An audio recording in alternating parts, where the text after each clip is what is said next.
சற்று முன் வெளியான தகவல் ரேஷன் அட்டைதாரருக்கு முக்கியமான தகவல் வெளியாகியுள்ளது.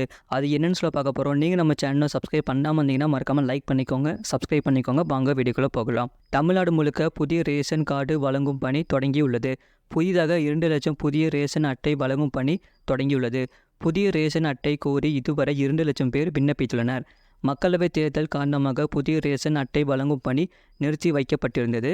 மக்களவைத் தேர்தல் முடிந்த நிலையில் புதிய ரேஷன் அட்டை வழங்கும் பணி தொடங்கப்பட்டுள்ளது என்று உணவுப் பொருள் வழங்கல் துறை தெரிவித்துள்ளது.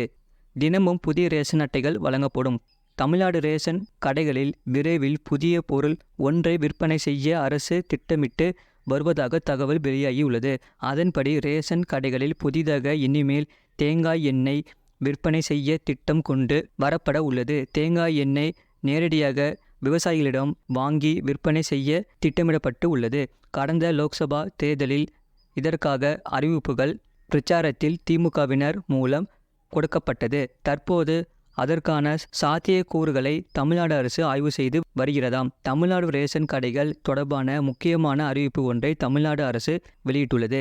ரேஷன் கடைகளுக்கு பொருட்களை சப்ளை செய்யும் நுகர்பொருள் வாணிப கழகம் சார்பாக முக்கியமான உத்தரவு ஒன்று சென்றுள்ளது.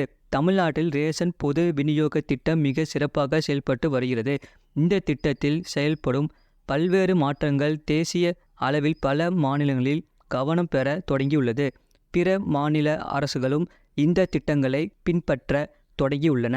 தமிழ்நாட்டில் ரேஷன் கடைகளில் அரிசி, பருப்பு, சர்க்கரை உள்ளிட்ட பொருட்கள் அட்டை ரீதியாக வழங்கப்பட்டது.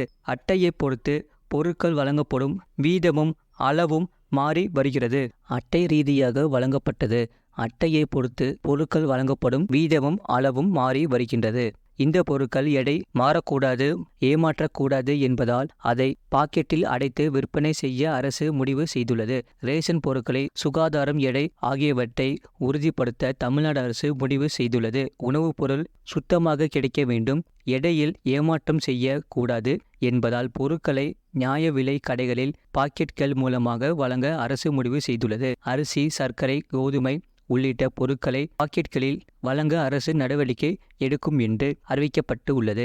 இதன் மூலம் அரிசி, பருப்பு, சர்க்கரை, கோதுமை எடையில் மாற்றம் இருக்காது. பொருட்களும் பூச்சி இல்லாமல் சுத்தமாக இருக்கும். ரேஷன் கடைகளுக்கு பொருட்களை சப்ளை செய்யும் நுகர்பொருள் வாணிப கழகம் சார்பாக முக்கியமான உத்தரவு ஒன்று சென்றுள்ளது. அதன்படி நுகர்பொருள் வாணிப கழகம் சார்பாக வழங்கப்படும் பொருட்களை நுகர்பொருள் வாணிப கழக அலுவலகத்தில் ஒருமுறை எடை பார்க்க வேண்டும். ரேஷன் கடைகளுக்கு வந்ததும் ஒருமுறை எடை பார்க்க வேண்டும் என்று கோரிக்கை விடுக்கப்பட்டு உள்ளது.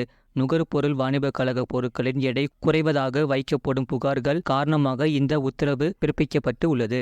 இதுபோன்ற செய்திகளை உடனுக்குடன் அறிந்து கொள்ள மறக்காம சேனலை சப்ஸ்கிரைப் செய்யுங்கள், மற்றவர்களுக்கு தெரியப்படுத்த ஷேர் செய்யுங்கள்.